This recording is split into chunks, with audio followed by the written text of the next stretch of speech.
ನಮಸ್ತೆ ಗೆಳೆಯರೆ.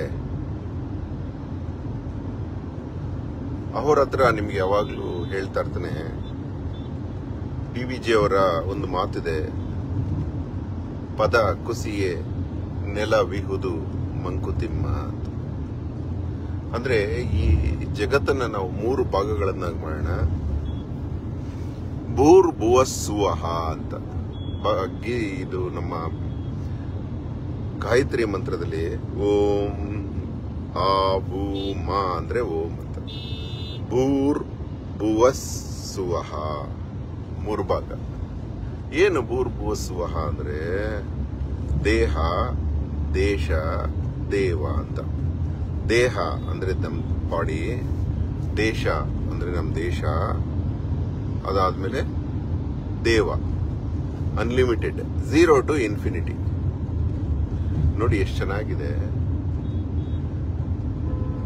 Political people ಇರೋದು ಸಮತ್ವದಿಂದ ಎಲ್ಲವನ್ನು ನೋಡಕ್ಕೆ. ಸಮೋಹಂ ಸರ್ವಭೂತೇಷು ನಮೇ ದ್ವೇಷೋಸ್ತಿ ನ ಪ್ರಿಯ. ಒಬ್ಬ CM ಆದವನು, PM ಆದವನು ತನ್ನ ಶತ್ರು ಆಗ್ಲಿ, ಮಿತ್ರನಾಗ್ಲಿ, ವೋಟ್ ಹಾಕಿರೋನಾಗ್ಲಿ, ಹಾಕದೇ ಇರೋನಾಗ್ಲಿ, ತನ್ನ ಧರ್ಮದವರಾಗ್ಲಿ, ಪರಧರ್ಮದವರಾಗ್ಲಿ, ಆಕ್ಚುಲಿ CM PM ಆದ ತಕ್ಷಣ ಅವನಿಗೆ ತನ್ನ ಧರ್ಮ ಮರಿಬೇಕಾಗತ್ತೆ. 5 ವರ್ಷ ಆ ಸೀಟಲ್ಲಿ ಕೂತ್ಕೊಂಡು ತನ್ನವರು ಪರರು ಅನ್ನುವ ಭಾವನೆ ತೊಳಿಬೇಕಾಗತ್ತೆ. ಸುಮಾರು ದಿವಸಗಳ ಹಿಂದೆ ಟ್ರೈನಲ್ಲಿ ಹೋಗ್ತಾ ಇದ್ದೆ ನಾನು. ಸುಮಾರು ವರ್ಷಗಳಾಯ್ತು, 15 ವರ್ಷದ ಮೇಲಾಯ್ತು. ಮುಂಬೈ ಟ್ರೈನಲ್ಲಿ ಹೋಗ್ತಾ ಇದ್ರೆ ಪಕ್ಕದಲ್ಲಿ ಕೂತಿರೋ ಮನುಷ್ಯ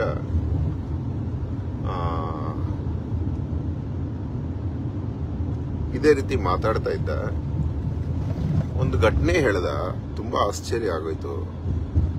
UPಯಲ್ಲಿ ಒಂದು ಅತ್ಯಾಚಾರ ಆಗುತ್ತೆ, ಉತ್ತರ ಪ್ರದೇಶದಲ್ಲಿ. ಆವಾಗ ಆ ಅತ್ಯಾಚಾರನ ಆ 8 ಜನ ಆರೋಪಿಗಳನ್ನ ಒಬ್ಬ ಪಾಲಿಟಿಷಿಯನ್ ಬಿಡಿಸ್ತಾನೆ. ಬಿಡಿಸಿ ಅವನ ತಪ್ಪಿತಸ್ಥರನ್ನ ಎಲ್ಲಾರ್ಗೂ ಏನು ಶಿಕ್ಷೆ ಆಗದಂಗ್ ಮಾಡಿ ಬಿಡಿಸ್ತಾನೆ. ಆ ಬಿಡಿಸಿದ ಕೆಲವೇ ದಿವಸಗಳಲ್ಲಿ ನೇಚರ್ ನೋಡಿ ಹೆಂಗೆ ಹಿಡಿಯತ್ತೆ ಅಂತ. ಆ ಪಾಲಿಟಿಷಿಯನ್ ಮಾಡದ ಅತ್ಯಾಚಾರದ ಕೇಸಲ್ಲಿ ಜೀವಾವಧಿ ಶಿಕ್ಷೆಗೊಳಗಾಗ್ತಾನೆ. ನಿಮಗೆಲ್ಲ ಗೊತ್ತಿರ್ಬೋದು ಆ ಹೆಸರು ಕೂಡ. ಎಂತ ಅದ್ಭುತ ಅಂದ್ರೆ, ದೇಶ ಕುಸಿದ್ರು ದೇವ ಇದಾನೆ ಅಂತ. ನೀನ್ ದೇಶದ ಜೊತೆ ಚೆಲ್ಲಾಟ ಆಡಿದ್ರೆ ದೇವ ಇರ್ತಾನೆ ಕೆಳಗೆ ಅಂತ. ಇದು ಎಲ್ಲ ಧರ್ಮದಲ್ಲೂ ಬರುತ್ತೆ. ಹಿಂದೂ ಧರ್ಮದ ಗ್ರಂಥಗಳಲ್ಲಿ ಬರುತ್ತೆ, ಉಪನಿಷತ್ತುಗಳಲ್ಲಿ ಬರುತ್ತೆ, ಮುಸಲ್ಮಾನ್ ಧರ್ಮದ ಕುರಾನ್ ಅಲ್ಲಿ ಬರುತ್ತೆ. ನಬಿ ಇದನ್ನ ಹೇಳ್ತಾರೆ, ಇಲ್ಲಿನ ಶಿಕ್ಷೆ ಅನುಭವಿಸ್ಬಿಡು, ಇದನ್ನ ತಪ್ಪಿಸ್ಕೊಳಕ್ ಹೋದ್ರೆ ಆ ಮೇಲಿನ ಶಿಕ್ಷೆ ನಿನ್ ಕೈಲಿ ತಡ್ಕೊಳಕ್ಕಾಗಲ್ಲ ಅಂತ ಒಬ್ರಿಗೆ ಹೇಳ್ತಾರೆ. ಅಲ್ಲಿನ ಶಿಕ್ಷೆ ಬಿದ್ದಾಗ ಅನ್ಸತ್ತೆ ಆ ಮೊದಲು ದೇಶ ಕೊಟ್ಟ ಶಿಕ್ಷೆನೆ ಚೆನ್ನಾಗಿರ್ತಿತ್ತು ಅನ್ಸತ್ತೆ ನಿನ್ಗೆ. ಇಲ್ಲಿ ಬಚಾವ್ ಆಗೋಕ್ ಹೋಗಿ ಅಲ್ಲಿ ಬೀಳ್ಬೇಡ, ನೀರಿನಿಂದ ಬಚಾವಾಗಿ ಬೆಂಕಿಗೆ ಬಿದ್ದಂಗಾಗತ್ತೆ ಅಂತ ಹೇಳ್ತಾರೆ. ಇದು ಎಲ್ಲಾ ಧರ್ಮಗಳು ಹೇಳುವ ವಿಚಾರ. ಜೈನ ಧರ್ಮ ಹೇಳುತ್ತೆ, ಇಸಾಯಿ ಧರ್ಮ ಹೇಳುತ್ತೆ. ಜೀಸಸ್ ಸ್ವಂತ ತಾನೇ ತನ್ನ ಮೇಲೆ ಬಂದ ಎಲ್ಲ ಆರೋಪಗಳನ್ನ ಸ್ವೀಕರಿಸಿ ನಗುನಗುತ್ತಾ ಜೀವ ಬಿಡುತ್ತೆ ಆ ದೇವ. ಇದನ್ನ ಅರ್ಥ ಮಾಡ್ಕೋಬೇಕು ರಾಜಕಾರಣಿ ಆದವನು. ಅಷ್ಟು ಯಾಕೆ, ದಾವಣಗೆರೆಯಲ್ಲಿ ಒಂದು ಘಟನೆ ನಡೆಯುತ್ತೆ. ತುಂಬಾ ಇನ್ಫ್ಲೂಯೆನ್ಷಿಯಲ್ ಫ್ಯಾಮಿಲಿ, ಒಂದು ತುಂಬಾ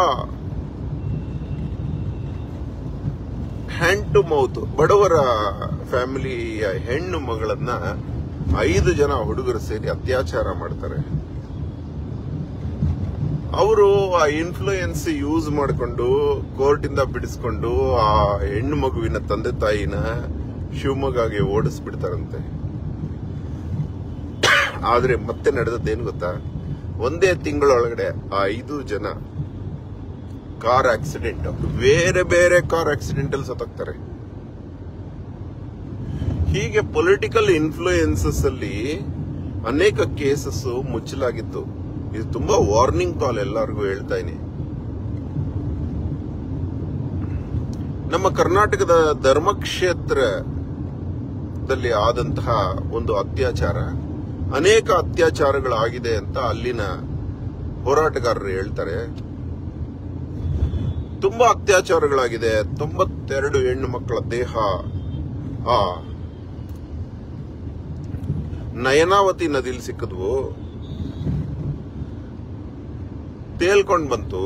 ಸುಮಾರು ಹತ್ಯೆಗಳು ಭೂಮಿಗೋಸ್ಕರ ಆಗಿದೆ ಅಂತ ಹೇಳಿ ತುಂಬಾ ಅಲ್ಲೊಂದು ನಿರ್ಭಯ ಎಂದು ಹೆಣ್ಣು ಮಗಳು, ಹೆಸರು ಹೇಳೋದು ಬೇಡ, ಅತ್ಯಾಚಾರವಾದ ಹೆಣ್ಣು ಮಕ್ಕಳ ಹೆಸರನ್ನು ಹೇಳಬಾರದಂತೆ, ಅಲ್ಲೊಂದು ನಿರ್ಭಯ ಅನ್ನೋ ಹೆಣ್ಣು ಮಗಳ ಅತಿಘೋರ ಅತ್ಯಾಚಾರ ಆದಾಗ ಅಲ್ಲಿನ ಹೋರಾಟಗಾರರು ಹೇಳೋ ತರ ತುಂಬಾ ಜನ ಪಾಲಿಟಿಷಿಯನ್ಸ್, ಅಂದಿನ ಪಾಲಿಟಿಷಿಯನ್ಸ್ ಇನ್ವಾಲ್ವ್ ಆದ್ರು. ಆ ಮುಖ್ಯ ಆರೋಪಿಗಳಿಗೆ ಯಾವುದೇ ಒಂದು ಅಪರಾಧದ ಶಿಕ್ಷೆ ಆಗದಂಗೆ ನೋಡಿಕೊಂಡ್ರು. ಅದರ ಪರಿಣಾಮ ಆ ಎಲ್ಲ ರಾಜಕಾರಣಿಗಳು ಚಿತ್ರಾನ್ನ ಆಗ್ಬಿಟ್ರು. ಮುಖ್ಯ ರಾಜಕಾರಣಿ ತನ್ನ ಮಕ್ಕಳನ್ನು ಕಳ್ಕೊಂಡು, ಮೊಣಕಾಲುಗಳನ್ನು ಮುರ್ಕೊಂಡು, ಒಂದೊಂದು ಮೊಣಕಾಲು ಚಿಪ್ಪುಗಳು ತೆಗೆದು ಇನ್ನೊಂದು ಚಿಪ್ಪು ಹಾಕೊಳ್ಳಂಗಾಯ್ತು. ಅತ್ಯಾಚಾರ ಮಾಡಿದವನ ಮೊಣಕಾಲಿಗೆ ಇವರ ಮೊಣಕಾಲು ಕೊಟ್ಟಂಗಾಯ್ತು. ರಾಜಕಾರಣಿ ಹೇಗೆ ನಡ್ಕೋಬೇಕು? ತಾಯಿ ತರ ಇರಬೇಕು. ಮಾದಕ ದ್ರವ್ಯ ವ್ಯಸನಗಳಿಗೆ, ಕಳ್ಳತನಕ್ಕೆ ಒಳಗಾದ ಮಗನಿಗೆ ಅಪ್ಪ ಬಾಸುಂಡೆ ಬರುವ ತರ ಹೊಡೆದಾಗ ನನ್ನ ಮಗನಿಗೆ ಹೊಡಿಬೇಡಿ ಅಂತ ಬೆನ್ನು ಕೊಟ್ಟ ತಾಯಿ ಆ ಏಟುಗಳನ್ನ ತಿಂದ ಹಾಗೆ ಈ ರಾಜಕಾರಣಿಗಳು ಈ ಕಿರಾತಕರನ್ನು ಕಾಪಾಡಕ್ ಹೋಗ್ಬಿಟ್ಟು ತಾವು ಬೆನ್ನು ಕೊಡಬೇಕಾಗುತ್ತೆ. ಅಹೋರಾತ್ರನ ಮೇಲೆ ಕಿಚ್ಚ ಸುದೀಪ ಮಾಡಿಸಿದ ಒಂದು ದೊಡ್ಡ ಹಲ್ಲೆ ಅವತ್ತೇನಾದ್ರೂ ಅಹೋರಾತ್ರ ಅಂದು ತಡೆ ಹಿಡಿದು ಆ ಎಲ್ಲ ಘೋರ ಅಪರಾಧಿಗಳು, ಕ್ರೂರಿಗಳನ್ನ ಒಳಗೆ ಬರಕ್ ಬಿಡದೆ ಡಿಫೆನ್ಸ್ ಆಗಿ ನಿಂತ ಆ ವೃಕ್ಷ ರಕ್ಷಕರು ಇಲ್ಲದೆ ಇದ್ದಿದ್ರೆ ಇವತ್ತು ದರ್ಶನ್ ಕೇಸಲ್ಲಿ ರೇಣುಕಾ ಸ್ವಾಮಿ ಆದಂತಹ ಕೊಲೆಗಿಂತ ಕ್ರೂರವಾದ ಕೊಲೆ ಅಹೋರಾತ್ರಂದು ನಡೀತಾ ಇತ್ತು. ಆ ಕೊಲೆಯ ಪ್ರಯತ್ನವನ್ನ ಮುಚ್ಚಿಡಲು ಕಣ್ಣಿಗೆ ಕಟ್ಟುವಂತೆ ಪ್ರಯತ್ನ ಮಾಡಲಾಗಿತ್ತು. ಆವತ್ತಿನ PSI ಜನಾರ್ದನ್ ಅಹೋರಾತ್ರನ ಹತ್ರ ಮಾತಾಡಿದ ಎಲ್ಲ ಕನ್ವರ್ಸೇಷನ್ಸ್ ಆದಷ್ಟು ಇದೆ. ಕ್ಲಿಯರ್ ಆಗಿ ಇಲ್ಲಿ ತುಂಬಾ ನಾನು ನಿಮ್ಮ ಅಭಿಮಾನಿ, ನಿಮ್ ಬುಕ್ ರಿಲೀಸ್ ಮಾಡಿದ್ದೀನಿ, ನಾನು ನಿಮಗೆ ತುಂಬಾ ಇಷ್ಟಪಡ್ತೀನಿ, ನೀವು ಇದರಲ್ಲಿ ಸಿಕ್ಕಾಕೋಬೇಡಿ, ಇದರಲ್ಲಿ ಬಿಟ್ಟು ಬಿಡಿ, ಯಾಕಂದ್ರೆ ಇದರಲ್ಲಿ ದೊಡ್ಡ ದೊಡ್ಡ ಇನ್ವಾಲ್ವ್ಮೆಂಟ್ಸ್ ಇದೆ, CM ಇಂದ ನಮಗೆ ಪ್ರೆಷರ್ ಇದೆ ಅಂತ ಹೇಳಿದ್ರಲ್ಲ, ಅದೇ CM ಇವತ್ತು ಅರೆಸ್ಟ್ ಆಗ್ತಾ ಇರೋದು. ಮಾಡಿದ್ರು ಮಾಡದೇ ಇದ್ರು ಅರೆಸ್ಟ್ ಆಗೋ ಪರಿಸ್ಥಿತಿ ಬಂತಲ್ಲ ಆವತ್ತಿದ್ದ CMಗೆ. ಈ ಎಚ್ಚರಿಕೆ ನಾನು ಯಾಕೆ ಕೊಡ್ತಾ ಇದ್ದೀನಿ ಅಂದ್ರೆ, ಇಂದು ನಡೆಯುತ್ತಿರುವ ಈ ರೇಣುಕಾ ಸ್ವಾಮಿ ಕೇಸಲ್ಲಿ ಆ ಕೊಲೆಗಾರರನ್ನ ಬಿಡಿಸಲು ಯಾರಾದರೂ ಪೊಲಿಟಿಷಿಯನ್ಸ್ ಪ್ರಯತ್ನ ಪಟ್ರೆ ಇವತ್ತು ಅರೆಸ್ಟ್ ಆಗ್ತಿದ್ದ CM ಪರಿಸ್ಥಿತಿ ನಿಮ್ಮದಾಗುತ್ತೆ. ಇವತ್ತು ಅರೆಸ್ಟ್ ಆಗ್ತಿರೋ CM ಪರಿಸ್ಥಿತಿ ನಿಮ್ದಾಗುತ್ತೆ. ತುಂಬಾ ಜನ ರಾಜಕಾರಣಿಗಳು ಯಾಕೆ ಅರೆಸ್ಟ್ ಆಗ್ತಾರೆ ಅಂದ್ರೆ, ಅವರು ಮಾಡದ ತಪ್ಪುಗಳಿಗೆ ಅರೆಸ್ಟ್ ಆಗ್ತಾರೆ. ಜಯಲಲಿತಾ ಬರೀ 10 ಲಕ್ಷದ ಬಂಗ್ಲೆಗೋಸ್ಕರ ಅರೆಸ್ಟ್ ಆಗಿದ್ದು ಎಂತ ವಿಪರ್ಯಾಸ. ಜಯಲಲಿತಾ ಅಮ್ಮನಿಗೆ ಒಂದು ಕಾರ್ ಬೆಲೆ 1 ಕೋಟಿ ಇದ್ರು 10 ಲಕ್ಷದ ಬಂಗ್ಲೆಗೋಸ್ಕರ ಅರೆಸ್ಟ್ ಆಗಿದ್ದು ನೆಪ ಮಾತ್ರ. ಲಲ್ಲೂ ಪ್ರಸಾದ್ ಯಾದವ್ 2 ಲಕ್ಷ 3 ಲಕ್ಷ ಕೇಸಲ್ಲಿ ಅರೆಸ್ಟ್ ಆಗಿದ್ದು ನಿಮಗೆ ಯಾಕೆ ಪಾಠ ಆಗ್ತಿಲ್ಲ? ಸಿದ್ದರಾಮಯ್ಯನ ನಡೆ ಶ್ಲಾಘನೀಯವಾಗಿದೆ. ನ್ಯೂಸ್ ರಿಪೋರ್ಟರ್ಸ್ ಹೇಳೋ ಪ್ರಕಾರ ನೀವ್ಯಾರು ಇಂಟರ್ಫಿಯರ್ ಆಗ್ಬಿಡಿ, ಅದು ಒಂದು ಸರ್ವಸಿದ್ಧ ಲಾಯರ್ ನಡೆ. ಅದು ಪರಿಚಯ ಇರ್ಲಿ, ನಿಮ್ಮ ಮನೆ ಮಕ್ಕಳು ಇನ್ವಾಲ್ವ್ ಆಗಿದ್ರು ನೀವು ಇಂಟರ್ಫಿಯರ್ ಆಗ್ಬಿಡಿ ಅಂತ ಹೇಳಿದ ಆ ನಡೆ ಇದೆಯಲ್ಲ, ಅದಕ್ಕೆ ಕರ್ನಾಟಕದ 15 ವರ್ಷ CM ಆಗೋಕ್ ಸಾಧ್ಯ ಆಯ್ತು. ತಮಾಷೆ ಅಲ್ಲ ಅದು. ಅನುಭವ ಇರಬೇಕು ರಾಜಕಾರಣಿಗೆ. ಸಿಕ್ಕಿದ್ರಲ್ಲೆಲ್ಲ ತೂರ್ಕೊಂಡು ಹೋಗ್ಬಾರ್ದು.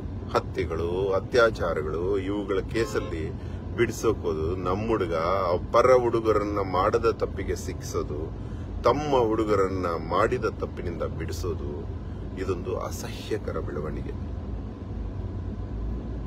ಇದು ಕಣ್ಣಿಗೆ ಇವಾಗ ಕೆಲವು ಪೊಲೀಸ್ ಆಫೀಸರ್ಸ್ ಶಿಫ್ಟ್ ಆಗ್ತದೆ. ನಾವು ಪಾಸಿಟಿವ್ ಫಿಂಗರ್ಸ್ ಕ್ರಾಸ್ ಮಾಡಿ ನೋಡೋಣ, ನೆಗೆಟಿವ್ ಆಗಿ ಥಿಂಕ್ ಮಾಡೋದು ಬೇಡ. ಏನೋ ಇನ್ನಷ್ಟು ಚೆನ್ನಾಗಿ ಇದನ್ನ. ಒಂದು ನಿಮಿಷ, ಯಾರು ಮಾತಾಡಕ್ ಬಂದಂಗಿದೆ. ಓ, Shri NR, Vinod Kumar, Srinivas. Hello viewers, to request you to join you. ಯಾರ್ಯಾರು ಇದ್ದಾರೆ ಮಾತಾಡ್ಬೇಕಂತ? ಯಾರಾದ್ರು?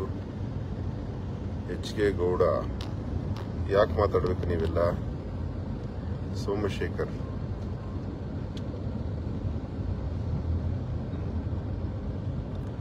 ಅಪ್ರೂವ್. ಸಿದ್ದರಾಜು, HK.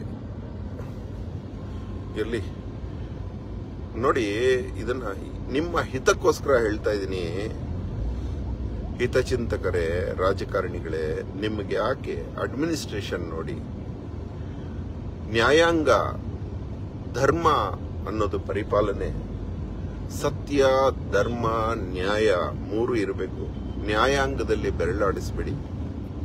ನ್ಯಾಯಾಂಗದಲ್ಲಿ ಏನಾದ್ರೂ ಅವ್ರು ತಪ್ಪು ಮಾಡಿದ್ರೆ ಅವರು ಸಿಕ್ಕಾಕೋತಾರೆ. ಹೀಗೆ ಒಂದು ಸಲ ಹೈಕೋರ್ಟ್ ಜಡ್ಜ್ ಒಬ್ರು ಸಿಕ್ಕಾಗ ಮಾತಾಡಿದ್ದು ಕೇಳಿ ಆಶ್ಚರ್ಯ ಆಯ್ತು. ಆ ವ್ಯಕ್ತಿ ಬಿಹೇವಿಯರ್ ನೋಡಿ ನಾನು ಅವ್ರ ಕಾಲಿಗೆ ನಮಸ್ಕಾರ ಮಾಡಿದೆ. ತುಂಬಾ ಹಣ್ಣಾಗಿರೋ ವಯಸ್ಸಾದ ಪ್ರವೃದ್ಧ ಮನುಷ್ಯ, ಆ ಮುಖದಲ್ಲಿ ಮಹಾ ತೇಜಸ್ಸಿತ್ತು. ಅವರ ತಂಗಿ ಹೇಳಿದ್ರು ಇವರು ಹೈಕೋರ್ಟ್ ಜಡ್ಜ್ ಆಗಿದ್ರು ಅಂತ. ಅವರಿಗೆ ನಮಸ್ಕಾರ ಮಾಡಿದೆ. ಯಾಕೋ ಅವ್ರ ಬಗ್ಗೆ ನೋಡಿದ್ರೆ ಆ ನಮಸ್ಕಾರ ಮಾಡಂಗಾಯ್ತು. ಅವ್ರನ್ನ ಕೇಳದೆ, ಅವರು ತುಂಬಾ ಒಳ್ಳೆ ಕೇಳುವ ಸ್ಥಿತಿಯಲ್ಲಿದ್ರು. ಒಂದೇ ಸ್ಥಿತಪ್ರಜ್ಞತ್ವ ಆಯ್ತು. ಆ ವ್ಯಕ್ತಿನ ಕೇಳಿದೆ ನಾನು, ನೀವು ಎಷ್ಟು ಮಾತ್ರ ಇದು ನ್ಯಾಯಾಂಗದಲ್ಲಿ ಅನ್ಯಾಯಗಳು ನಡೆಯುತ್ತೆ ಅಂತ. ಅವರು ಅದರ ಬಗ್ಗೆ ಏನೂ ಮಾತಾಡ್ಲಿಲ್ಲ. ಅವ್ರು ಹೇಳಿದ್ರು, ನ್ಯಾಯಾಂಗ ನಮ್ಮ ಭಾರತದ್ದು ಎಷ್ಟು ಚೆನ್ನಾಗಿದೆ ಅಂದ್ರೆ, ಆ ಸೀಟಲ್ಲಿ ಕೂತ್ಕೊಂಡ್ರೆ ಪ್ರತಿಯೊಂದರ ಪರಿಣಾಮ ಗೊತ್ತಾಗ್ತಾ ಇರುತ್ತೆ. ನಾನು ಈ ತಪ್ಪು ಮಾಡಿದ್ರೆ ಏನಾಗುತ್ತೆ, ನಾನು ಈ ತಪ್ಪು ಮಾಡಿದ್ರೆ ಏನಾಗುತ್ತೆ ಅಂತ ಪ್ರತಿ ಜಡ್ಜಿಗೂ ಹದ ಆಗ್ತಾರಂತೆ. ಆ ತಪ್ಪು ಒಂದು ವೇಳೆ ಮಾಡಿದ್ರು ಕೂಡ ಪಶ್ಚಾತ್ತಾಪ ಆಗ್ತಾ ಇರತ್ತಂತೆ. ಇವರು ಎಷ್ಟು ಸತ್ಯಸಂಧತೆಯಿಂದ ನಡೆದ್ರು. ಒಂದ್ಸಲ ಒಬ್ಬ ಮುದುಕನ ಸೈಕಲ್ ಕೇಸು, ಪಕ್ಕದ ಮನೆಯಲ್ಲಿ ಹತ್ರ ಸೈಕಲ್ ಇಟ್ಟಿದ್ರೆ ಜಗಳ ಆಗಿತ್ತಂತೆ. ಆ ಸೈಕಲ್ ಕೇಸಲ್ಲಿ ಇವರು ಸ್ವಲ್ಪ ಏನು ಒಂದು ಚಿಕ್ಕ ಸೈಕಲ್ಗೆ ಕೋರ್ಟ್ ಬೇಕಾಗಿತ್ತ ಅಂತ ಅಂದ ಮಾತ್ರಕ್ಕೆ ಆತ ನೆಗ್ಲಿಜೆನ್ಸ್ ಆಫ್ ಜಡ್ಜ್ ಅಂತ ಫರ್ದರ್ ಕೋರ್ಟ್ ಅಲ್ಲಿ ಹಾಕಿ ಇವರು ಕಟಕಟೆಯಲ್ಲಿ ಬಂದು ಕ್ಷಮೆ ಕೇಳೋಂಗಾಯ್ತಂತೆ. ಅಷ್ಟು ಪವಿತ್ರ ಕೋರ್ಟ್ ಅಂದ್ರೆ. ನಾನು ಕೋರ್ಟ್ನ ಪರ ವಹಿಸ್ಕೊಂಡು ಬರ್ತಾ ಇದ್ದೀನಲ್ಲ, ಅಲ್ಲಿ ತಪ್ಪುಗಳು ನಡೀತಾ ಇಲ್ಲ ಅಂತ ನಾನು ಹೇಳ್ತಾ ಇಲ್ಲ. ತಪ್ಪು ಮಾಡುವುದರ ಪರಿಣಾಮ ಗೊತ್ತಿರುತ್ತಲ್ಲಿ. ಹಾಗಾಗಿ ಕಡಿಮೆ ತಪ್ಪುಗಳಾಗತ್ತಲ್ಲಿ. ನಾವು ತುಂಬಾ ಈ ನಿಜವಾದ ಭೂಮಿಯ ದೊರೆಗಳು ಅಂದ್ರೆ ಪ್ರಜೆಗಳು.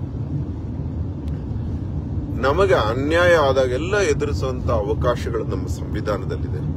ಕಾದು ನೋಡೋಣ ಏನಾಗಬಹುದು. ಇವರೆಲ್ಲ ದೇಶದ ಶಿಕ್ಷೆಗೊಳಗಾದ್ರೆ ಇವರು ಬಚಾವಾಗ್ತಾರೆ. ಇವರು ಇಲ್ಲಿಂದ ತಪ್ಪಿಸ್ಕೊಂಡು ಹೊರ ಬೀಳಕ್ಕೋದ್ರೆ ಬೆಂಕಿಗೆ ಬೀಳ್ತಾರೆ, ದೇವನ ಶಿಕ್ಷೆಗೊಳಗಾಗ್ತಾರೆ.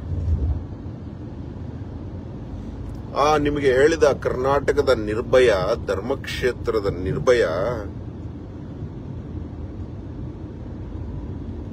ಎಷ್ಟು ಘೋರ ಇನ್ವಾಲ್ವ್ಮೆಂಟ್ ಆಗಿ, ಪೊಲಿಟಿಕಲ್ ಇನ್ವಾಲ್ವ್ಮೆಂಟ್ ಆಗಿ ತಪ್ಪಿತಸ್ಥರು ಬಚಾವಾದ್ರು. ಆದ್ರೂ ಅವರು ಬಚಾವಾಗಕ್ ಬಿಡಲ್ಲ. ಅವ್ರು ಮತ್ತೆ ದೇವರ ಶಿಕ್ಷೆಗೊಳಗಾಗ್ತಾರೆ, ಸರ್ವನಾಶ ಆಗ್ತಾರೆ. ಆ ಮಗುವಿನ ಅತ್ಯಾಚಾರದಲ್ಲಿ ಭಾಗಿಯಾಗೋರು ನಿಮ್ಮೆಲ್ಲರ ಕಣ್ಣು ಮುಂದೆ ಸರ್ವನಾಶ ಆಗ್ತಾರೆ. ಅಹೋರಾತ್ರನನ್ನ ಹೆಣ್ಣನಿಂದನೆ ಮಾಡಿಸಿದ ಇದೇ ದರ್ಶನ್, ಅವನ ಐಶ್ವರ್ಯ, ಅವನ ಕಾರುಗಳು ನೋಡಿ ಜನ, ಅವನ ಹತ್ರ ಬೇಕಾದಷ್ಟು ಐಶ್ವರ್ಯ ಇದೆ ಸರ್. 7-8 ಜನರೇಷನ್ಸ್ಗಾಗುವಷ್ಟಿದೆ. ಅವನ್ನ ಯಾರು ಅಲ್ಲಾಡ್ಸಕ್ಕಾಗಲ್ಲ. ಅಂದ್ರೆ ನಾನು ಹೇಳ್ತಿದ್ದ, ಈ ಜಗತ್ತು ಮನಸ್ಸು ಮಾಡಿದ್ರೆ ಜಗತ್ತಿನ ಐಶ್ವರ್ಯದ ಪರಮಾವಧಿಯಲ್ಲಿರೋ ಮನುಷ್ಯ ನಿನ್ನ ಕಾರ್ ಬಳಿ ಅಥವಾ ಕಾಲ ಬಳಿ ಬಂದು ಭಿಕ್ಷೆ ಬೇಡಿದ್ರೂ ಆಶ್ಚರ್ಯ ಆಗೋದಿಲ್ಲ. ಒಂದು ದಿವಸದಲ್ಲಿ ಏರುಪೇರುಗಳು ಕಾಣುತ್ತೆ ಅಂತ ಹೇಳಿದ್ದೆ. ಅದು ವೇದದ ವಾಕ್ಯ, ಅದು ಅಹೋರಾತ್ರನ ವಾಕ್ಯ ಅಲ್ಲ. ಪಂಗುಂ ಲಂಘಯತೆ ಗಿರಿಂ ಮೂಕಂ ಕರೋತಿ ವಾಚಾಲಂ ಅಂತ ಹೇಳಿದ್ದೆ. ಮೂಕನನ್ನು ಮಾತಾಡಿಸಬಹುದು ಈ ಜಗತ್ತು, ಈ ಜಗತ್ ಶಕ್ತಿ. ಕಾಲು ಇಲ್ಲದವನು ಬೆಟ್ಟ ಹತ್ತುವಂತೆ ಆಗಬಹುದು ಈ ಜಗತ್ ಶಕ್ತಿ. ಅಯ್ಯಪ್ಪ ಮಲೆ ಹಾಕೊಂಡು ಅಳುದಾ ಮಲೆಯ ಬಿಟ್ಟು ಕರಿಮಲೆ ಹತ್ತುವಾಗ ಅಹೋರಾತ್ರನಿಗೆ ಆಶ್ಚರ್ಯ ಆಗಿದ್ದು, ಎರಡೂ ಕಾಲಿಲ್ಲದ ವ್ಯಕ್ತಿ ಬೆಟ್ಟ ಹತ್ತುತ್ತಾ ಇದ್ದ. ನನಗೆ ಆಶ್ಚರ್ಯ ಆಯ್ತು, ಎರಡು ಕಾಲು ಇತ್ತುಕೊಂಡೇ ನನಗೆ ಹತ್ತೋಕ್ಕಾಗ್ತಿಲ್ಲ, ಈ ಮನುಷ್ಯ ಹೆಂಗ್ ಹತ್ತುತ್ತಾ ಇದ್ದಾನೆ ಅಂತ. ಅದು ದೈವ ಶಕ್ತಿ. ಪಂಗುಂ ಲಂಘಯತೆ ಗಿರಿ ಅಂತ. ಏನು ಬೇಕಾದ್ರೂ ಆಗ್ಬೋದು. ರಾಜ ತಿರುಕ ಆಗ್ಬೋದು, ತಿರುಕ ಅರಸ ಆಗ್ಬೋದು. ತಿರುಕನೋರ್ವ ನೂರ ಮುಂದೆ ಮುರುಕು ಧರ್ಮಶಾಲೆಯಲ್ಲಿ ಮಲಗಿರುತ್ತಲೊಂದನೊಂದು ಕನಸು ಕಂಡನು ಅಂತ ಇದೆಯಲ್ಲ ನಮ್ಮಲ್ಲಿ ಕನ್ನಡದಲ್ಲಿ ಒಂದು ಕವನ. ಎಲ್ಲರೂ ಗಮನಿಸ್ತಾ ಇರಿ. ಅವನು ತಪ್ಪಿಸ್ಕೊಂಡ್ರೆ ಅದೇನೋ ಅಂತಾರಲ್ಲ, ನೀರಿನ ಹಂಡೆಯಿಂದ ಒಲೆಗೆ ಬೀಳ್ತಾನೆ. ಮಾಡಿರೋ ಪಾಪ ಬಿಡೋದಿಲ್ಲ. ಆದರೆ ಅವನನ್ನ ಹೊರಗೆ ಬೀಳಲು ಪ್ರಯತ್ನ ಕೊಟ್ಟ ಎಲ್ಲ ಅಧಿಕಾರಿಗಳು ಬೀಳ್ತಾರೆ. ನೋಡಿ, ಇವಾಗ ನಮ್ಮ ಕಿಚ್ಚ ಸುದೀಪನ ಕೇಸಲ್ಲಿ ಆ ಜನಾರ್ದನ್ ಒಂದು ದೈವರ ಶಕ್ತಿಯಿಂದ ಶತಪಥ ಅನಲಿಸ್ತಾ ಇರ್ತಾನೆ. ನನಗೆ ಪಾಸ್ಪೋರ್ಟ್ ಬರಕ್ಕೆ ಬಿಟ್ಟಿಲ್ಲ ಅವರು. ಆ ಮನೋಜ್ ಮಾಡಿರೋ ಪಾಪ, ಸಾಕ್ಷಿ ನಾಶ ಮಾಡಿರೋ ಕೇಸ್ ಇದೆ, ಆಗತ್ತೆ ಅವನ ಮೇಲೆ. ಸಾಕ್ಷಿನೇ ನಾಶ ಮಾಡಿಬಿಟ್ಟಿದ್ದಾರೆ. ಹೊಡೆದವರ ಮೇಲೆ ಒಡೆಸಿಕೊಂಡವರು ಹೋಗಿ ಕೇಸ್ ಹಾಕಿದಾಗ ಹೊಡೆದವರಿಗೆ ಕಾಫಿ ಕೊಡಿಸಿ ಆ ಜಾಕ್ ಮಂಜನ್ನ ಕೂಡಿಸಿ ನಗುನಗುತ್ತಾ ಮಾತನಾಡಿಸಿ ಅನ್ಸ್ಕ್ರಪಿಲಸ್ ಮೀನ್ಸ್ ಅಲ್ಲಿ ಬಿಹೇವ್ ಮಾಡಿ ಹೊಡೆಸಿಕೊಂಡವರನ್ನ ಹೊರಗಡೆ ನೆಲದ ಮೇಲೆ ಕೂಡಿಸಿ ಕೆಟ್ಟ ಕೆಟ್ಟ ಸಂಭಾಷಣೆಗಳಲ್ಲಿ ಬೈದು ಲಾಠಿ ಪ್ರಹಾರ ಮಾಡಕ್ ಬಂದ ಮನೋಜ್ ಇದನ್ನ ಅನುಭವಿಸದೆ ತಿರುತ್ತ. ಇವರು ಈಗ ನಡೆದುಕೊಳ್ಳಲು ಮಾಡಿದ ಸೀನಿಯರ್ಸ್, ಅವತ್ತು ಅವರ ಸೀನಿಯರ್ ಆಫೀಸರು, ಇನ್ನೊಬ್ಬ ಆಫೀಸರ್ ಪಾಂಡೆ ಅಂತ, ಹರೀಶ್ ಪಾಂಡೆ ಇರಬೇಕು, ಅವ್ರದ್ದು ವಿಡಿಯೋ ದಾಖಲೆ ಇದೆ. ಒಳಗ್ ಕರೆದು ಬಿಟ್ಟು ನನ್ನ ಮುಖದಲ್ಲಿ ಕಣ್ಣಲ್ಲಿ ಕಣ್ಣಿಟ್ಟು ನೋಡಕ್ಕಾಗದೆ ತಲೆ ಹಿಂಗ್ ತಗ್ಗಿಸ್ಕೊಂಡು, ನೀವ್ಯಾಕೆ ಬರೆದ್ರಿ ಫೇಸ್ಬುಕ್ ಅಲ್ಲಿ ಅಂತ ಕರೆದಾಗ, ನಾನು ಫೇಸ್ಬುಕ್ ಅಲ್ಲಿ ಬರೆಯಲು ಕಾರಣ ಮಾನ್ಯ ಪ್ರಧಾನಮಂತ್ರಿಗಳು ಕರೋನಾ ವಿಚಾರಕ್ಕೆ ಮೆಡಿಕಲ್ ಶಾಪ್ ಮತ್ತೆ ಜನರಲ್ ಸ್ಟೋರ್ ಬಿಟ್ಟು ಎಲ್ಲ ಬಂದ್ ಅಂತ ಹೇಳಿದಾಗ ಆನ್ಲೈನ್ ಅಲ್ಲಿ ಜೂಜಾಡಿಸುವಂತ ಬಂದ ಈ ಜೂಜಾಡಿಗ ಚಟನಟ ಇದು ತಪ್ಪು ಅಂತ ಹೇಳಿದೆ. ಅದಕ್ಕೆ ಇವರಿಗೆ ಉರಿ ಹತ್ತಿ ಹಿಂಗ್ ಮಾಡಿದ್ರು ಅಂತ ಹೇಳಿದಾಗ, ಮೋದಿ ಹಾಗೆ ಹೇಳಲೇ ಇಲ್ವಲ್ಲ, ಎಲ್ಲಿ ಹೇಳಿದ್ದಾರೆ ಅಂತ ವಿತಂಡವಾದ. ಆದ್ರೆ ತಲೆ ಎತ್ತಿ ನಿಂತು ಕೂತು ಮಾತಾಡುತ್ತಿದ್ದ ನನ್ನ ಕಣ್ಣಲ್ಲಿ ಕಣ್ಣಿಟ್ಟು ನೋಡ್ಲಾಗದೆ ಟೇಬಲ್ ನೋಡ್ಕೊಂಡು ಮಾತಾಡ್ತಾ ಇದ್ರೆ, ಅಂದ್ರೆ ಪ್ರೆಷರ್ ಅನ್ನೋದು ಒಬ್ಬ ಮನುಷ್ಯನ ತಪ್ಪು ಮಾಡಿಸೋದಕ್ಕೆ ಪ್ರೆಷರ್ ಅನ್ನೋದು ಬಳಕೆ ಆಗಿರೋದರ ಸಂಕೇತ. ಅದು ಇದೆಲ್ಲ ಕೋರ್ಟಲ್ಲಿ ಬಂದು ಉತ್ತರ ಹೇಳಬೇಕಾಗತ್ತೆ. ಯಾಕಂದ್ರೆ ಅಹೋರಾತ್ರ ಲಾ ಅಂಡ್ ಆರ್ಡರ್ ಅಲ್ಲಿ ಸ್ಟೆಪ್ ಬೈ ಸ್ಟೆಪ್ ಅಲ್ಲಿ ನಂಬ್ಕೊಂಡೋದ. ಪೊಲೀಸ್ ಡಿಪಾರ್ಟ್ಮೆಂಟ್ ಚೆನ್ನಮ್ಮನ ಕೆರೆ ಅಚ್ಚಕಟ್ಟು ಕುಸಿತು. ಜನಾರ್ದನ್ ಮತ್ತು ಮನೋಜ್ ರಿಂದ ಕುಸಿತು. ಕೋರ್ಟು ನೆಲ ಆಯ್ತು. ಕೋರ್ಟ್ ಕುಸಿದ್ರೆ ದೇವ ನೆಲ ಆಗ್ತಾನೆ ಅಹೋರಾತ್ರನಿಗೆ. ಕಿಚ್ಚ ಸುದೀಪ್ ಅರೆಸ್ಟ್ ಆಗ್ಬೇಕು. ಯಾಕೆ ಗೊತ್ತಾ? ಕಿಚ್ಚ ಸುದೀಪನ ಒಳಿತಿಗೋಸ್ಕರ. ಯಾಕಂದ್ರೆ ದರ್ಶನ್ ಗ್ಯಾನ್ಗೆ ಮೊದಲಿನ ಕೇಸುಗಳಲ್ಲಿ ಸರಿಯಾಗಿ ಬುದ್ಧಿ ಕಲಿಸಿದ್ರೆ ಇವತ್ತು ಒಬ್ಬ ಹುಡುಗನ ಪ್ರಾಣ ಉಳಿತಿತ್ತು.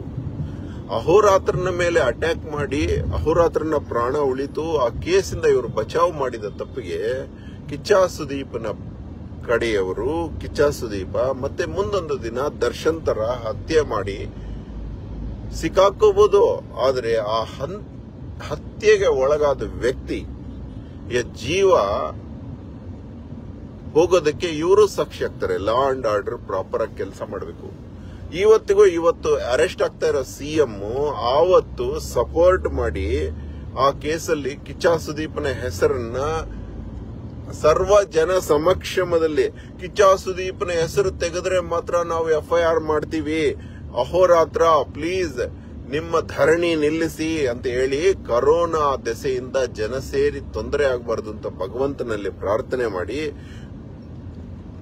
ಪದಕುಸಿಯ ನೆಲವಿಹುದು ಮಂಕುತಿಮ್ಮ ಅಂತ ಚೆನ್ನಮ್ಮನ ಕೆರೆ ಅಚ್ಚುಕಟ್ಟು ಕುಸಿದ್ರೇನು ನನಗೆ ಕೋರ್ಟ್ ಕಾಂಪೌಂಡ್ ಇದೆಯಲ್ಲ ಅನ್ನೋ ಭಾವನೆಗೆ ನಾನು ಕಿಚ್ಚ ಸುದೀಪನ ಹೆಸರು ಅವರು ಬಲವಂತವಾಗಿ ತೆಗೆದ್ರು ಸುಮ್ಮನಿದ್ದದ್ದು. ಆವತ್ತು ಇನ್ನೂ ನಾನು ಕೂತ್ಕೋತೀನಿ ಧರಣಿಗೆ ಅಂದ್ರೆ ಜನಸಂದಣಿ ಜಾಸ್ತಿಯಾಗಿ ಇವರು ಲಾಠಿ ಚಾರ್ಜ್ ಮಾಡಿ ಜನಗಳಿಗೆ ಹಾನಿಗೊಳಗಾಗುತ್ತೆ. ಯಾಕಂದ್ರೆ ಇವರು ಯಾವ ಹಣಕ್ಕೋಸ್ಕರ ಏನ್ ಬೇಕಾದ್ರೂ ಮಾಡಕ್ ತಯಾರಾಯ್ತಾರೆ ಅಂತ ಗೊತ್ತಾಯ್ತು ನನಗೆ. ಹೀಗೆ ಆವತ್ತು ಈ ಮಂತ್ರಿ ಯಾರು ಮುಖ್ಯಮಂತ್ರಿ ಆವತ್ತು ಇವರ ಮಾಮ ಕಿಚ್ಚ ಸುದೀಪ ಯಾರನ್ನ ಮಾಮ ಮಾಮ ಮಾಮ ಮಾಮ ಮಾಮ ಮಾಮ ಅಂತ ಅಂದನು, ಅವರ ಪ್ರೆಷರ್ ಇಲ್ಲದೆ ಇದ್ದಿದ್ರೆ ಆ ಕೇಸ್ ಸರಿಯಾಗಿ ನಡೀತಿತ್ತು. ಇವತ್ತು ಮಾನ್ಯ ಸಿಎಂ ನಡೆ ಹೆಂಗಿದೆ ನೋಡಿ, ಯಾವನಿಗೂ ಎದಿರ್ಲಿಲ್ಲ. ಯು ಟೇಕ್ ಯುವರ್ ಆಕ್ಷನ್ ಅಂತ ಹೇಳಿದ್ರು. ಇದುವರೆಗೂ ನನಗೆ ಈ ನಡೆ ಇಷ್ಟ ಆಗ್ತದೆ. ಮುಂದೆ ಎಡವಿದ್ರೆ ನನಗೆ ಗೊತ್ತಿಲ್ಲ. ಇದುವರೆಗೂ ಪರ್ಫೆಕ್ಟ್ ನಡೆ ಈ ಸರ್ಕಾರದ್ದು. ಇನ್ನು ಮುಂದೆ ಏನಾಗುತ್ತೋ ದೇವ್ರನ್ನ ನೋಡ್ಕೊಳ್ಳೋಣ. ಆ ದೇವರೇ ನೋಡ್ಕೋತಾರೆ. ಯಾಕಂದ್ರೆ ಎಡವಿದ್ರೆ ಇವರು ಬೀಳ್ತಾರೆ. ಇಂದ್ರಾಯ ತಕ್ಷಕಾಯಿಸುವ ಏನು ಅವ್ರ ಹತ್ರ ಯಾವಾಗ್ಲೂ ಇಂದ್ರಾಯ ತಕ್ಷಕಾಯಿಸುವ ಅಂತ ಹೇಳ್ತೀರಿ. ನಂಗೆ ಅರ್ಥ ಆಗ್ಲಿಲ್ಲ. ಅಂದ್ರೆ ಇದು ನಮ್ಮ ಪುರಾಣಗಳಲ್ಲಿ ಒಂದು ಕತೆ ಬರುತ್ತೆ. ಎಷ್ಟು ಚೆನ್ನಾಗಿದೆ ಆ ಕತೆ ಅಂದ್ರೆ, ಸರ್ಪಯಾಗ ಮಾಡ್ತಾನೆ ಜನಮೇಜಯ. ತಕ್ಷಕ ಅನ್ನೋ ಹಾವು ತನ್ನ ತಂದೆಯನ್ನ ಕಚ್ಚಿರುತ್ತೆ. ಆ ತಕ್ಷಕ ಅನ್ನೋ ಹಾವುನ ಕೊಲ್ಲಬೇಕು ಅಂತ ಜನಮೇಜಯನಿಗೆ ಒಂದು ಷರತ್ತು. ಯಜ್ಞದಲ್ಲಿ ಎಲ್ಲಾ ಹಾವುಗಳು ಹೆಸರಿಟ್ಟು ಕರೀತಾರೆ. ವಾಸುಕಿ ಅನಂತ ಶೇಷ ಪದ್ಮನಾಗ ಕಂಬಲಂ ಧಾರ್ತರಾಷ್ಟ್ರಕಾಲಿಯಂ ಶಂಖಪಾಲ ತಕ್ಷಕಂ. ಅಂದ್ರೆ ಇವರೆಲ್ಲ ಮೇಜರ್ ಸ್ನೇಕ್ಸ್. ಲಕ್ಷಾಂತರ ಹಾವುಗಳು, ಕುದುರೆ ತಲೆ ಹಾವುಗಳು, ಆಮೆ ತಲೆ ಹಾವುಗಳು, ಕೋತಿ ತಲೆ ಹಾವುಗಳು, ನಾಯಿ ತಲೆ ಹಾವುಗಳು, ಹುಲಿ ತಲೆ ಹಾವುಗಳು, ಮೊಲ ತಲೆ ಹಾವುಗಳು, 7 ಹೆಡೆ ಹಾವುಗಳು, 5 ಹೆಡೆ ಹಾವುಗಳು, 3 ಹೆಡೆ ಹಾವುಗಳು, 2 ಹೆಡೆ ಹಾವುಗಳು, ಎಲ್ಲ ಹಾವುಗಳು ಕರೆದಾಗ ಬಂದು ಯಜ್ಞಕ್ಕೆ ಬೀಳುತ್ತೆ. ಆದ್ರೆ ಆಸ್ತಿಕ ಎಂಬ ವಟುವಿನ ಕಾರಣದಿಂದ ತಕ್ಷಕಾಯ ಸ್ವಾಹ ಅಂತ ಕರೀತಾರೆ ಋಷಿಗಳು. ಅವಾಗ ತಕ್ಷಕ ಬಂದು ಬೀಳ್ಬೇಕು. ತಕ್ಷಕ ಏನ್ ಮಾಡ್ತಾನೆ, ಇವತ್ತು ಅರೆಸ್ಟ್ ಆಗ್ತಾ ಇದ್ದಾನಲ್ಲ ಒಬ್ಬ ಅಟ್ರಾಸಿಟಿ ಯಾವ್ದದು ಪೋಕ್ಸೋ ಕೇಸಲ್ಲಿ ಸಿಎಂ ತಪ್ಪು ಮಾಡಿಲ್ಲ ಅಂತ ಹೇಳ್ತಾರೆ. ಮಾಡಿದ್ರು ಯಾಕೆ ಅರೆಸ್ಟ್ ಆಗೋ ಪರಿಸ್ಥಿತಿ ಬಂತು ಅಂದ್ರೆ, ಇಂಥ ಕೇಸುಗಳಲ್ಲಿ ಪ್ರೆಷರ್ ಹಾಕಿರೋದು. ನೀ ಸಪೋರ್ಟ್ ಮಾಡಿದ್ಯೋ ಇಲ್ವೋ, ನೀನು ಪವರ್ ಅಲ್ಲಿದ್ದಾಗ ಆ ಘಟನೆ ನಡೀತು, ಆ ಘಟನೆ ಮುಚ್ಚಲ್ಪಡ್ತು, ಆ ಘಟನೆಯಲ್ಲಿ ಕಿಚ್ಚ ಸುದೀಪ ಸೇಫ್ ಆದ, ಅದಕ್ಕೆ ನೀನೇ ಕಾರಣ. Ignorance of law is no excuse. Whether ಯಾವುದೋ ರೈಲ್ವೆ ಬೋಲ್ಟ್ ಹುಚ್ಚ ಕದ್ದ ಮಾತ್ರಕ್ಕೆ ರೈಲ್ ಆಕ್ಸಿಡೆಂಟ್ ಆಗಿದ್ದಕ್ಕೆ ರೈಲ್ವೆ ಮಂತ್ರಿ ಲಾಲ್ ಬಹದ್ದೂರ್ ಶಾಸ್ತ್ರಿ ಅರೆಸ್ಟ್ ಆದ್ರ ಕಾರಣ ನನ್ನ ಕೇಸಲ್ಲಿ ಲಾ ಅಂಡ್ ಆರ್ಡರ್ ತಪ್ಪಾಗಿದ್ದಕ್ಕೆ ಆವತ್ತಿನ ಸಿಎಂಎ ಕಾರಣ ಅಂತ ಹೇಳ್ತೀನಿ ನಾನು. ಆ ರೀತಿ ಆವತ್ತಿನ ಹೋಮ್ ಮಿನಿಸ್ಟರ್ ಕಾರಣ, ಮತ್ತೆ ಸಿಎಂ ಆದ ಆ ಕಿಚ್ಚ ಸುದೀಪನ ಮಾಮನೇ ಕಾರಣ ಅಂತ ಹೇಳ್ತೀನಿ. ಇವಾಗ ಸಿಎಂಗೆ ಇವತ್ತು ಅರೆಸ್ಟ್ ಆಗ್ತಾ ಇರೋದು, ನೆಕ್ಸ್ಟ್ ಅವನ ಮಾಮ ಕೂಡ ಸಿಕ್ಕಾಕೊಳ್ಳೋ ಪರಿಸ್ಥಿತಿ ಬರುತ್ತೆ. ಇದು ದೈವ ನಿರ್ಧಾರ. ಈಗಲೂ ಅವ್ರು ಸರಿಪಡಿಸ್ಕೋಬಹುದು ತಮ್ಮ ತಪ್ಪನ್ನ. ಈಗಲೂ ಆ ಕಿಚ್ಚ ಸುದೀಪನ ತಪ್ಪಿಗೆ ಅವನನ್ನ ಎನ್ಕ್ವೈರಿ ಮಾಡಿ ಅವನನ್ನ ಒಳಗಾಗಿದ್ರೆ ನಿಮ್ಮನ್ನ ದೇವರು ಬಿಡಬಹುದು. ಎಚ್ಚರ ಇರಲಿ. ಈಗ ಕಿಚ್ಚ ಸುದೀಪನ್ನ ನೀವು ಅರೆಸ್ಟ್ ಮಾಡಿ ಅವನ ತಪ್ಪುಗೆ ಶಿಕ್ಷೆ ಆಗಿ ಆವತ್ತು ಅಹೋರಾತ್ರನ ಮನೆ ಮೇಲೆ ಬಿದ್ದ ದಾಳಿಗೆ ಅವನ ಕಾರಣ ಅಂತ ಗೊತ್ತಾದ್ರೆ ಅವನಿಗೂ ಒಳ್ಳಿತು. ಯಾಕೆ ಹೇಳಿ, ಮುಂದೆ ದರ್ಶನ್ ತರ ಅವನು ಮಾಡುವ ಹತ್ಯೆಗಳು ನಿಲ್ಲತ್ತೆ. ಮತ್ತೆ ಮತ್ತೆ ಬರ್ತಾ ಇರ್ತೀನಿ. ಈಗಲೂ ಆ ಸರ್ಕಾರ ಆ ಧರ್ಮಕ್ಷೇತ್ರದ ಹೆಣ್ಣು ಮಗು ಕರ್ನಾಟಕದ ನಿರ್ಭಯ ಮರಣಿಸಲು ಕಾರಣ ಆದ ಆ ತಪ್ಪಿತಸ್ಥರನ್ನ ಹಿಡಿದ್ರೆ, ಅಂದಿನ ಆ ತಪ್ಪಿತಸ್ಥರಿಗೆ ಸಹಾಯ ಮಾಡಿದ ಅಂದಿನ ರಾಜಕಾರಣ ಮತ್ತೆ ಅವನ ಪಾರ್ಟಿಯ ಮುಖ್ಯಸ್ಥರು ಯೋಚನೆ ಮಾಡಿ ನಮ್ಮ ಪಾರ್ಟಿಗೆ ಕಳಂಕ ಅಂತ ತಿಳಿದು ಇವ್ರನ್ನೆಲ್ಲ ತುಳಿದ್ರೆ, ತಮ್ಮ ತಪ್ಪನ್ನ ತಿದ್ದುಕೊಂಡ್ರೆ ಈಗಲೂ ಅವರು ಒಬ್ಬರಿಗಾದಂಗೆ ಮಕ್ಕಳನ್ನ ಕಳ್ಕೊಳ್ಳೋದು. ಸಾಕ್ಷಾತ್ಕಾರ ಪಿಕ್ಚರ್ ನೋಡ್ರೋ ಲೇ, ಸಾಕ್ಷಾತ್ಕಾರ ಪಿಕ್ಚರ್ ನೋಡ್ರೋ. ಅದಕ್ಕಿಂತ ಒಳ್ಳೆ ಮೆಸೇಜ್ ಬೇಕೇನ್ರೋ ನಿಮಗೆ? ರಾಜಕಾರಣ ಅಂದ್ರೆ ಲೇ ಸುಡೋ ಸಿಂಹಾಸನ ಹಾಕೋಣ, ಅದು ಹಪ್ಪಳ ಆಗ್ಬಿಡ್ತೀರಿ. ಕಾಳು ಹಾಕಿದ್ರೆ ಪಾಪ್ಕಾರ್ನ್ ಆಗ್ಬಿಡ್ತೀರಿ. ತಮಾಷೆ ಅಲ್ಲ. ಅಲ್ಲಿ ಕೂತ್ಕೋಬೇಕು ಅಂದ್ರೆ ಸುಡದಂತಾಗಿರ್ಬೇಕು, ಸುಟ್ಟು ಭಸ್ಮ ಆಗಿರ್ಬೇಕು. ಸುಡದಂತಾದಾಗ ಮಾತ್ರ ಬಯಲಾಗುವಿರಿ. ಭಸ್ಮನ ಮತ್ತಷ್ಟು ಸುಡಕ್ಕಾಗಲ್ಲ. ಭಸ್ಮ ವಿಭೂತಿ, ಅದಕ್ಕೆ ಶಿವ ಇಷ್ಟಪಡೋದು. ಭಸ್ಮ ಆಗಿರೋಲ್ಲೇ, ವಿಭೂತಿ ಆಗಿರೋಲ್ಲೇ, ತಲೆ ಹರಟೆಗಳು ಮಾಡಬೇಡ್ರಲ್ಲೇ. ಮತ್ತೆ ಮಾನ್ಯ ಪೊಲೀಸ್ ಸ್ಟೇಷನ್, ಯಾಕೆ ನೀವು ನಿಮ್ಮ ಪೊಲೀಸ್ ಸ್ಟೇಷನ್ ನ ಕವರ್ ಅಪ್ ಮಾಡಿದಿರಿ? ಪ್ರಾಮಾಣಿಕವಾಗಿ ನಮಗ್ ಬಂದು ಹೇಳಿ, ಯಾಕೆ ಮಾಡಿದ್ರಿ? ಯಾಕೆ ಮುಚ್ಚಿದಿರಿ ಬಟ್ಟೆಗಳಿಂದ? ಹೇಳಿ, ಹಿಂಗೆ ನನಗೆ ಅಭಿಮಾನಿಗಳಿಂದ ನಮಗೆ ತೊಂದರೆ ಆಗ್ತಿದೆ ಅಂತ ನಮಗೆ ಸರಿಯಾದ ಕಾರಣ ತಿಳಿದಿದ್ರೆ ಒಳಗೆ ಏನಾಗ್ತಿದೆ ಅನ್ನೋ ಗೊಂದಲ ಉಂಟಾಗುತ್ತೆ ಜನಕ್ಕೆ. ಯಾವುದೇ ಅನುಮಾನಗಳಿಗೆ ಆಸ್ಪದ ಕೊಡಬೇಡಿ. ಧನ್ಯವಾದ. ಮತ್ತೆ ಬರ್ತಾ ಇರ್ತೀನಿ. ಅಹೋರಾತ್ರ.